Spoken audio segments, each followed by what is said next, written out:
go ahead and feature the #1 player that we have here in this tournament in Isaiah Bradner, who was able to get all the way to 35 match points fairly easily and got to kind of coast, try to manipulate the top 8 and see what players he could bring in. And I guess this is a pretty solid matchup. A little unfortunate that you have that Espeon piece that might not do too well, but you know, it's Pokemon. We got to see what happens.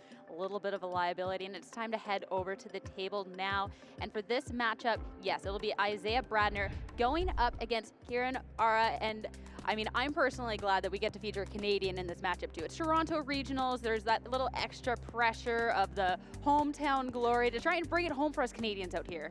Yeah, and both these players are, of course, world travelers, doing a phenomenal job in Brazil just one weekend ago. Isaiah Bradner with that top 16 finish there, just a little bit short of making the top 8 like Ciran did, and unfortunately wasn't able to move past that. So both players now with an opportunity to progress to potentially becoming the champion. Yeah, and Isaiah, I mean, he made such a great run in this event so far. I mean, the first to be able to get the 35 points, that magic number to secure the spot going into this event, and such a great list of accomplishments here. We can only pick a couple of them, but you know, all very recent. We got NAIC finalists, we got regional finalists. We're just looking for that closing the tournament out. He's also looking to win on stream. It's been a minute. Last time I interviewed him at LAIC, he said he lost his last 5 games on stream. So hopefully he can turn that around here, as he will be facing off against Ciran, Farah, playing the Lugia V-Star, and of course Isaiah also playing this list. Yeah, and the important thing to note, the Espeon VMAX, you already touched on it. It becomes sort of a liability because it doesn't actually really help you out here. So the one thing is you're losing a little bit of that consistency in the Lugia V-Star because you have these 2 cards that don't really help you out, and it would be a disaster if all of a sudden Espeon V made their way into that active slot if it's the only one you start with in your hand, and it definitely can happen. For Isaiah though, he has to try and take down Ciran, Farah at this point, and there's definitely a good list of accomplishments to his name as well. I mean, Ciran just came off of this top 7 finish at LAIC with Lugia. Yeah, and we see, of course, some 2016 results. We've had Ciran in the community for such a long time. It's fantastic to see him now getting this big opportunity here in the 2023 season. Of course, featuring that Lugia V-Star build with that interesting inclusion of the Snorlax. We have seen this featured on stream before in the Lugia builds for this weekend. And I think it is a fun option to include for some matchups. It could work out in the prize exchange here, as single prizers can do some work. It's time to put down these prizes and see how things are going to be lining up. Lumineon and Archeops over on Ciran's end. I mean, the Lumineon, that's always nice for being able to get a supporter, so that kind of stings a little bit. Yeah, just the one of Lumineon in the list for Ciran, so unfortunate there might be an issue. And of course, double choice belt there for Isaiah Bradner to get over the hump with that Lugia V-Star. Maybe you not have to use all your powerful energies. That could be an issue as well.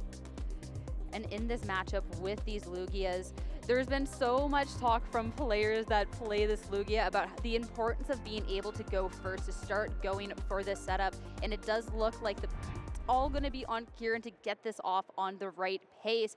Yveltal to start things off in the active spot with Lugia V on Isaiah's side of the board. Yeah, not the ideal starter, I suppose, there in that Yveltal, the amazing rare Pokemon, but we did see that hiding dark energy in the hand, so that could be useful in finding an easy retreat and also getting to hold on to some of these energies in the early stages of the game. Yeah, going to opt for the capture energy to start things off, though, since that will help the most with the setup to get the Lugia bench. You want to make sure that you get it down right away so you can go for that turn 2 summoning star as fast as possible, because that's one way you're going to quickly throw this mirror is all of a sudden if you cannot get this Lugia Archeops set up and you're just a turn behind. Of course, one Lugia, very important. There's a lot of debate over if you go for a second one when you're the player who's going first. Looks like Ciran believes that he will be able to find that Lugia at a later time, so going to go ahead and grab the Oranguru first. Sequencing makes sense. If you are going to see an additional card, you might as well give yourself the opportunity to find a Lugia off the top of the deck. You do play 4 of those, and you only play 1 Oranguru. Yeah, a couple of different ways to be drawing into that. Though just the 3 on Ciran's end, so not quite as easy. The 4 of's always nice. If you could put a 61st card in there, that could be in a nice spot. and it is just going to be that swap, going to be that Primate Wisdom and the Ultra Ball in hand. Yeah, the Ultra Ball is a nice find. We'll see that played out first, and then of course there's a Quick Ball in hand as well, so could potentially see the Archeops into the discard pile. Thinking about what cards are going to be making their way with that Ultra Ball to get rid of it, and opting to grab this Archeops off of this Ultra Ball here. I mean, I didn't quite catch the rest of the hand with any ways that a Lugia can make their way out. There's a Bird Keeper. There's some play, but yeah, this is maybe not the most ideal hand to be left on. The Quick Ball looks to be going for that Lugia now, and might have to find some help with the Bird Keeper in order to get the rest of the combo going here.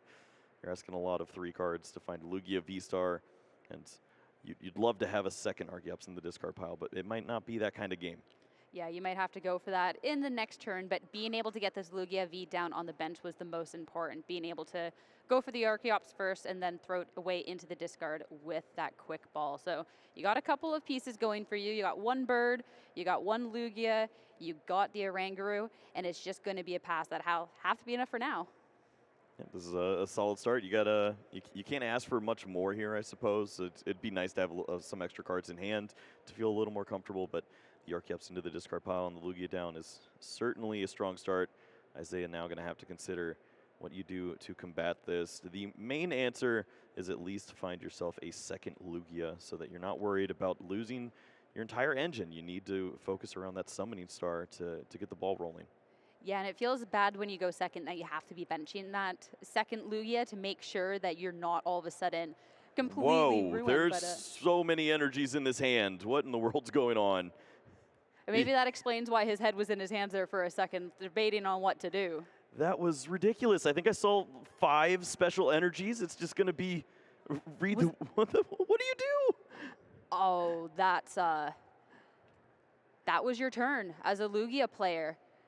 Is a read the wind, that's a pass on over. And I mean, we talked about Ciran with not the most cards in hand, but definitely looks to be faring this is better. He's got the Ultra Ball. He's going to go ahead and find the Lugia V-Star. There is an Archeops in the discard pile now. I think you can just go ahead and search out a couple powerfuls, and the double turbo is in hand. So that's going to be a closeout here in the opening of the top 8. He's got it. I just... Wow. Unbelievable. Wow. What a way to start things off here for the hometown hero. Canada has to be proud of Ciran as he takes an astounding opener here in the first 5 minutes. That's so rough. Sure, going first is great, but when your opponent does not have any sort of response, and Ciran, we were talking, okay, well, he's got some pieces, a little more could have been done, but, at least he's going somewhere. But, I mean, it was miles ahead where Isaiah was able to get with that opening hand, and it's just enough to close out the game. That is the fastest game 1 that we've seen the entire weekend. That's our top 8 match. Yeah, I mean, we saw a coughing fall pretty quickly as well, unfortunately, for the Canadian players. It just hasn't rolled out. This time, Ciran is going to come out on top, and that is phenomenal here. It's a little unfortunate for Isaiah. He's going to laugh it off and say, well, at least I've got about 70 minutes to work my strategy. Do you laugh it off, or you're just... Well, if you don't laugh, you cry. Yeah, I think that's the direction I'd be going towards. Yeah, I mean, you have to hope for a way better hand. At least you get to go first this time. And your hand can't be as bad as the last time. Don't say that. We cannot have this be a quick 2-0 because we have extra time on the clock for these top 8s, and I don't know what Chip's going to do with that time. You know what? You go to the Chip Lounge and you have a good time. But we'll see if maybe Isaiah can give us a better performance now, as I'd love to see a little better start than 5 energies read the wind. Yeah, not able to get anything on the bench whatsoever. I mean, even if you'd be so behind, but just getting that Lugia knocked out right off the beginning hurts so bad. And for Ciran, you got to be feeling pretty good about that. Yeah, that is, what a way to start things off. You've worked so tirelessly to get to this spot, and sure enough, You're up against the #1 seed. It's Isaiah Bradner, who always finds his way to these top tables, and you get a free opening win. Yeah, when you're going up against someone who has a long list of accomplishments, you're going to take that win every day of the week. The Lugia mirror is already something that these players talk about not enjoying. Lugia players laughing at how many times they've had to face other Lugia decks. So you want to make sure you're getting off ahead, and you want to make sure you can get that one up in the series to try and be able to close it out. A second mulligan now. I mean, we talked about the fact that there is 2 cards that don't help here in the lack of consistency, but the deck is going a little bit beyond that in this moment too. Yeah, I mean, I get to keep taking a peek at these opening hands, and they look strong until they don't have a Pokemon in them. And what do you do at that stage? You got to go in and try again, and that means that Ciran's going to get some additional cards here to help things out. And Ciran's hand already did look pretty strong to start, so it could be another uphill battle, even though Isaiah will be going first. Yeah, more and more cards that you're able to get into that opening hand. Sure, you're going second, but if you're just able to start taking off first, it definitely could be a way. There is Lugia players that will go second and are completely fine as they're able to get set up, so it might be the worst. Isaiah does get a card to start, though. Rightfully with the hand on the head as he chooses between Lumineon and Crobat. Man, this is the card game is not wanting Isaiah to have very much fun today, huh? That is true. Looks like both players going to be just fine with those prize cards. Excited to get things underway here. Game number 2 in the top 8. The Lumineon opening. Ciran's probably just smiling under that mask like, all right, this is, I like that. There's only the one of in Isaiah's deck, and it can be so powerful in these games to be able to search out the supporter, but it has to be when it's played from hand, so it's not going to do too much stuck in that active spot. I mean, it could be you can attack and bring it back into your deck, but it's still a weird place for right now. Well, Ciran is not going to like this. Ultra Ball going to throw away the Archeops, and you can see the debate here for Isaiah about the powerful energy. It's so important to have those at the right time. If you can get enough of those worked in to knock out an opposing Lugia V-Star with yours, and going to lose one of those resources early on. However, I think it's well worth it, as we should be able to see multiple Archeops into the discard pile and a Lugia with this pretty strong start. Yeah, even if you're losing an energy, the setup and getting the Pokemon out, it definitely has to be that top priority. Being able to have the Ultra Ball and get a Pokemon, it's definitely a lot more Pokemon than Isaiah was able to play the first game around. Isaiah going to do the patented deck search here. Take a look at every option that he has to play in this game. The energies are so important to keep track of, as you want to make sure that you're never in a spot where you go for the wrong attacker. You're left in an awkward retreating position. We do know these decks don't like to feature switching cards, and I don't think we see any of those in the list for Isaiah. Nope, and at this point too, looking like an Archeops to be grabbed off of this Ultra Ball. Isaiah does have another one in hand, so we'll be able to make use of grabbing this now to just pitch it with the Ultra Ball and just get both of those birds into the discard to start things off. This is a very strong start. Also gets to hold on to the Lugia V-Star in hand. We did mention that Crobat as the alternate opener here, and holding on to that seems to be nice, as that means that there's going to be some additional cards available for Isaiah if he so chooses. I think you might want to hold out in this position just to see if your top deck is a supporter next turn. It can be a liability to bench that Crobat a little prematurely. Yeah, and considering that hand is pretty small, if there is going to be the Marnie coming out on Ciran's end, I mean, you kind of don't want to be setting up that you're giving your opponent more cards to be working with. So the small hand size might help out Isaiah here. We'll see if there is any debate for Isaiah in this spot. I guess there is merit to looking for one of these energies that you can get down, and then you don't have to worry about retreating as much. But ultimately, these slower opening turns where you don't give information are very powerful. Yeah, it'll just be the Lugia V put onto the bench, the power of going first. You only have to be benching one of them before passing it over to Ciran. 2 Evolution Incense in hand. Just going to play the one, though, to start off. And this surely for the Archeops. And, you know, the standard, what else is in here? That's a good card. Well, let's see if I've got any more of those. And yes, going to take full use of this deck search now. Try to get all this information, as you want to make sure that you have an opportunity to get double Archeops into the discard pile, have double Lugia down as well, so that you're not threatened by a big turn from Isaiah. And it looks like this is the type of hand that can do that. Those mulligans certainly paying off here, and the Ultra Ball is in hand. Yeah, I'm just going to grab that, eyeing up, of course, the Archeops, but I believe a Luminion as well to be pitching away. Yeah, we see the Evolution Incense in hand. And it's kind of peculiar to not play that first and then just throw away the double Archeops, and it thinks twice about that. You don't want to be throwing away something that's going to help close things out at a later time. So the Evolution Incense for the Archeops is definitely a nice little touch to make sure that this Ultra Ball, you can just pitch 2 birds away. This is very strong. Love to see that from Ciran. Now going to go ahead and get those into the discard pile. There is always debate of, do you want to open up the play here with a Marnie and disrupt your opponent? You did see that they only have 2 cards in hand, and that was one of the first questions that Ciran asked to start his turn here. So very interested to see what the line is. The first Ultra Ball, discarding both of the Archeops.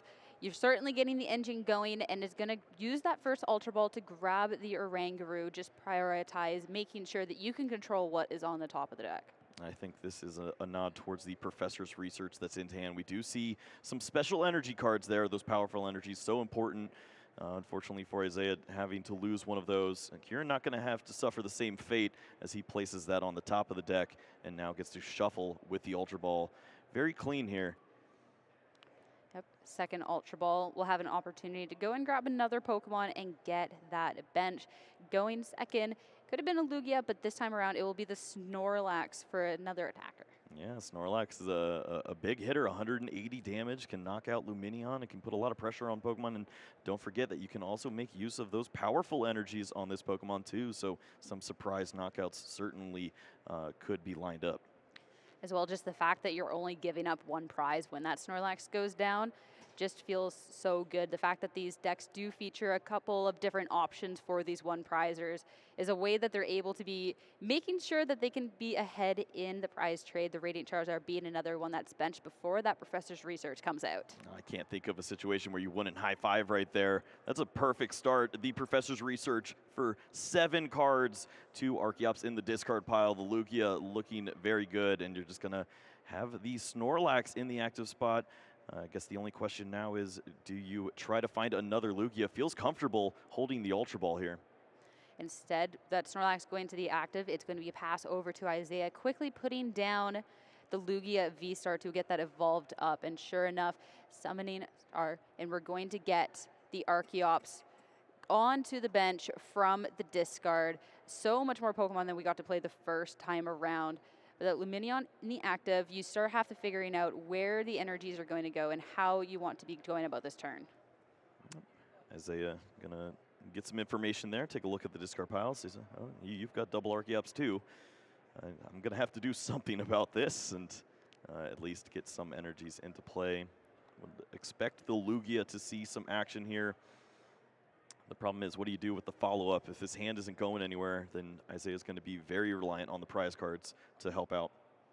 And that's definitely a tough feeling because, sure, sometimes you rip a card off of the prizes and it's everything you hoped for and more. And other times it's, oh, well, what do I do now? So you want to make sure that you have a different plan of action to be all set up. And you have to make sure that you can take advantage of the fact that you did go first in this, because with these Lugia decks, all of a sudden if you just miss out on 1 turn, you could be behind and just give all the advantage over to your opponent.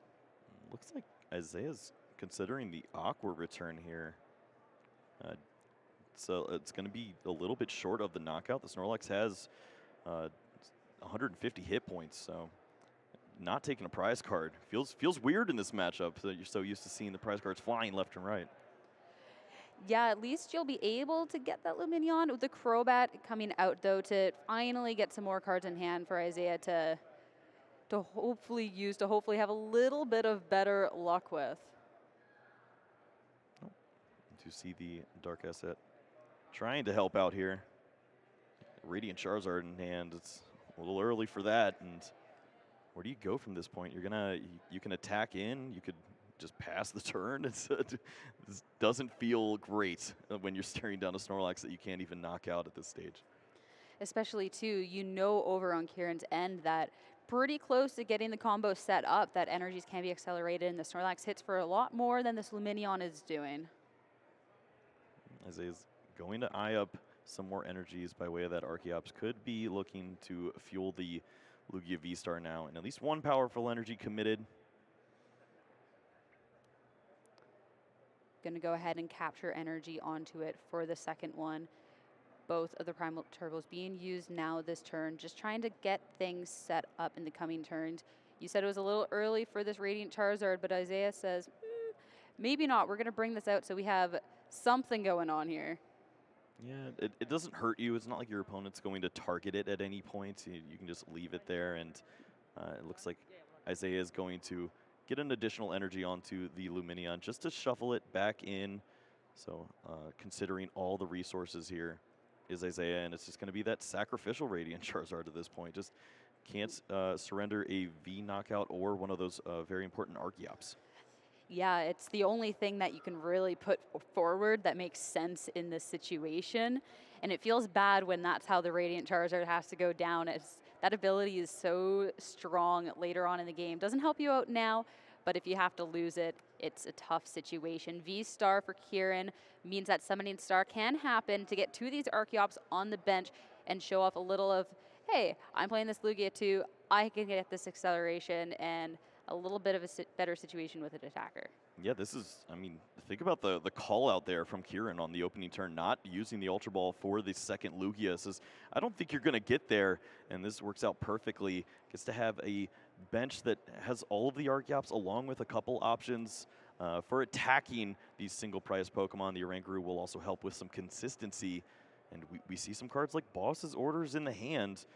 Might line up for some interesting prize exchanges, as the Radiant Charizard doesn't feel like a great prize right now. Yeah, later on in the game, the Radiant Charizard becomes super, super scary, but right now it's really doing much. And one of those Archeops or the Lugia V-Star would definitely be kind of cute. The Archeops, of course, being the main engine, even Crobat for 2. It'll be the first Primal Turbo for 2 onto the Snorlax, and then Guard Energy onto the Lugia V-Star. Yep, that V-Guard energy going to be beneficial if the Lugias end up attacking each other. So going to go ahead and solidify that option there, and we could potentially see a target down on Archeops. It's a great way to limit the potential for Isaiah. He wouldn't be able to accelerate and get some additional play, but we do see the Serena there is going to target the Crobat now. Yeah, the Crobat, that is a nice, easy 2 prizes just sitting there waiting. It needed to be put down so Isaiah could get some cards, but it feels bad when you're in that situation with it being a liability. Yeah, I was worried for a second thinking that it was a double turbo energy. It's actually the one twin energy on the Snorlax, so thankfully we'll have enough to knock out the Crobat V, and you can see that Ciran is definitely in the prize exchange now. 2 quick prize cards and a single prize Pokemon in the active spot. Snorlax does have to go to bed now, and just the one bird keeper that is on the prizes for Ciran's end. But we've seen also how these rolls go if it even makes it past this turn.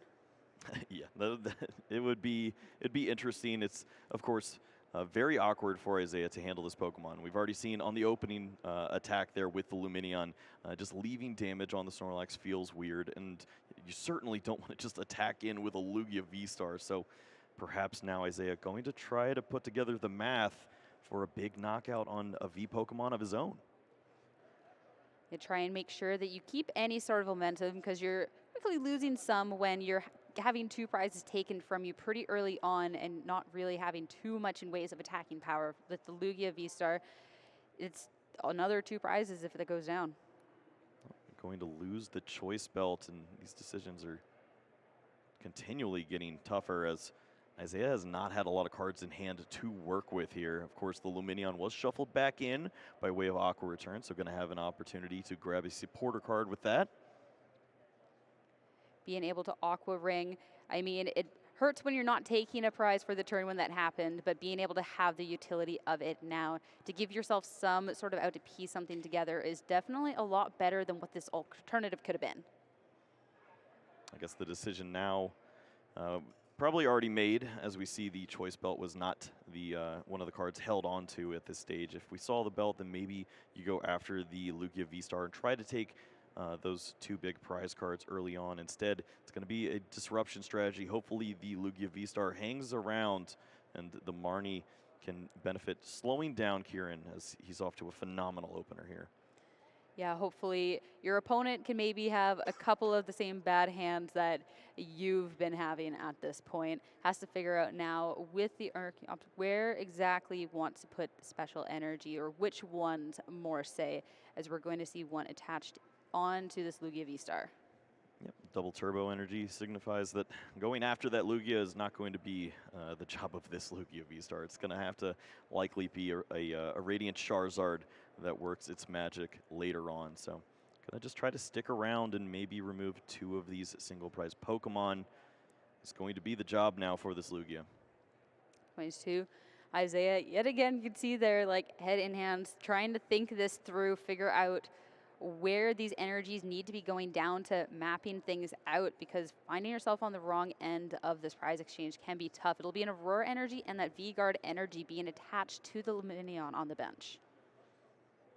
Yeah, potential nod to being worried about the return of a big knockout here from a Radiant Charizard, perhaps, and just having an opportunity to have that Lumineon, or even there are wacky opportunities where even you would retreat and try to preserve the hit points on the Lugia, but certainly would expect to see the knockout here on the Snorlax, and would love to see some disruption, but that's a pretty good hand from Ciran.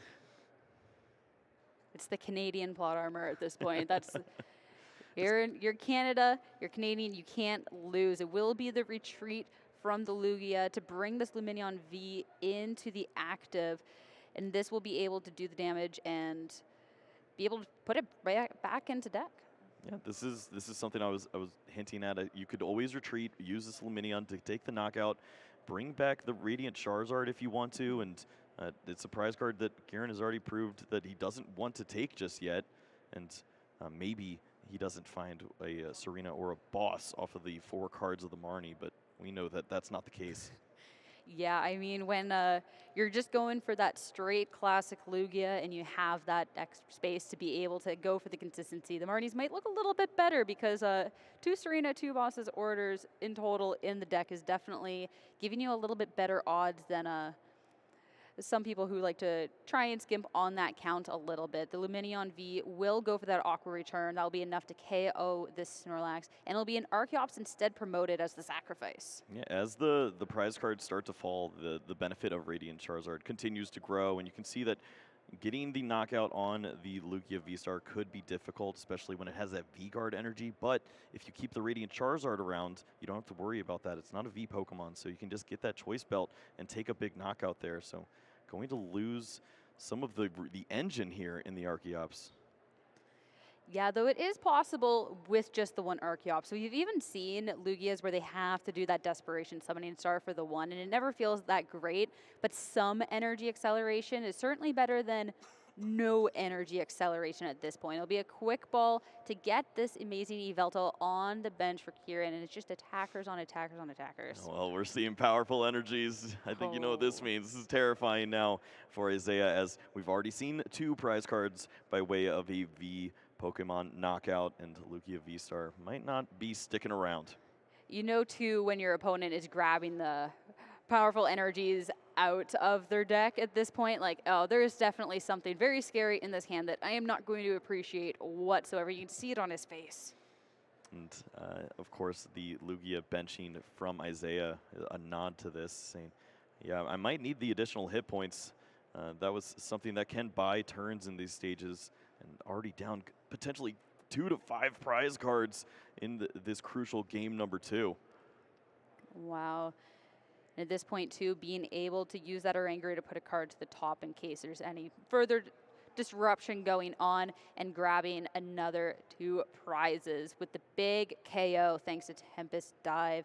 And Ciran's in a fantastic spot in this, because regardless what happens, look at what's on the bench. There is an Yveltal, there is a Charizard, there is options. Yeah, that's a great point. Just the Marnie isn't going to do very much at this stage.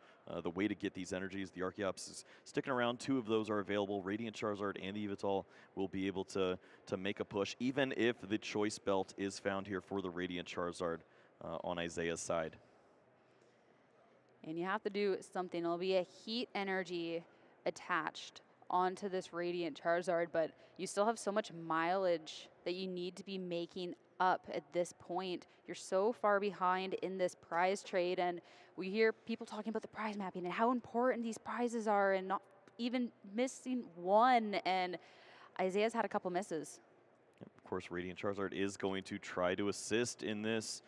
If it can knock out the Lugia, you get down to 3 prize cards, and then you can see a world where a Lugia V-Star could help you maybe absorb one of these shots, but it gets very risky when you see that Yveltal on the other side of the board. It can just remove that Pokemon and close out the game. Yeah, the attack's literally, all right, you're done. There's no no ifs, ands, or buts. You don't have to be looking at the, okay, all these energy or where's my choice belt. It's just, it's game over. It's closed. I would certainly buy a copy of that card.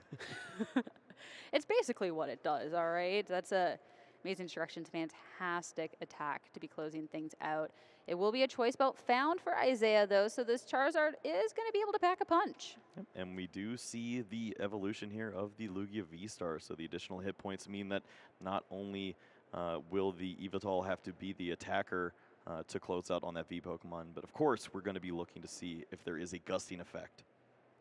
Yeah, there definitely is options in the list for that.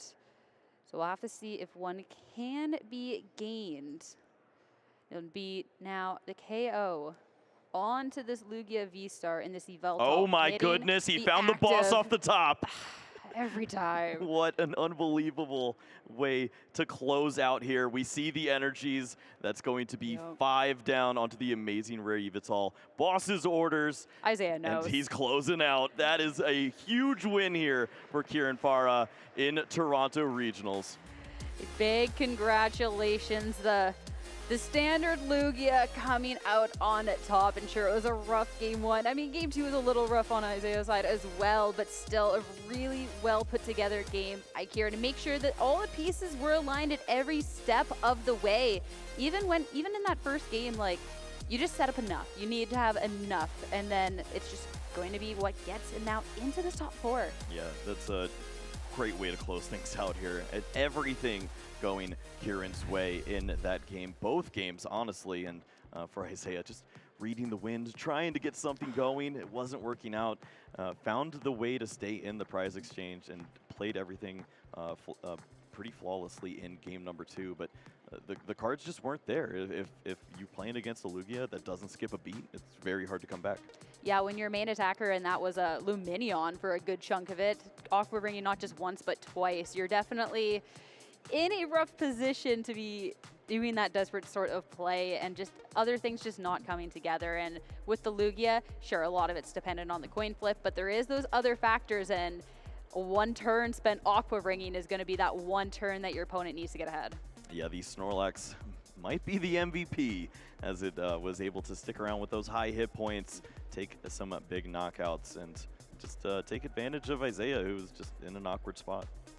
Yeah, and that Espeon VMAX, I mean, it's such a cool list featured with that Lugia. Obviously not relevant in this one, but definitely did do a lot of good work against the field to make it to this point. Just when you're going up against another Lugia, it's not going to help out, and then you have to be relying on other factors. Yes, respect to those guys and all the work that they put in to come up with this list and show up here and have some excellent results. Of course, Rahul getting into the top 16 and Isaiah with that top 8 finish now. It's not exactly what they're looking for, but ultimately on the plane ride home you go, we had a pretty good weekend. Yeah, it's definitely, it's not the plane ride home where it's like, oh wow, why'd we put that in our deck? That was a, so it definitely could be worse, and top 8 is still a great accomplishment. Of course, being able to close out these accomplishments would be great. Isaiah definitely has a lot of these cuts to his name, but it's just not in the cards this time. I mean, you got to say you countered Jake Gearhart. I think that's a impressive feat in its own. I mean, We'll have to see because it could be Gerhardt that gets that final laugh. Yeah, that's true. He's got a great opportunity to potentially make his way through to the top 4 in eventual finals. But once again, congratulations to Ciran on an incredible top 8 win here with the Lugia. Going to be the sole Lugia player here now, moving on to the top 4 in Toronto Regionals. And I'm excited to see what he's going to be playing up against. I'm sure that we have a lot of great play in the field right now. And if it's a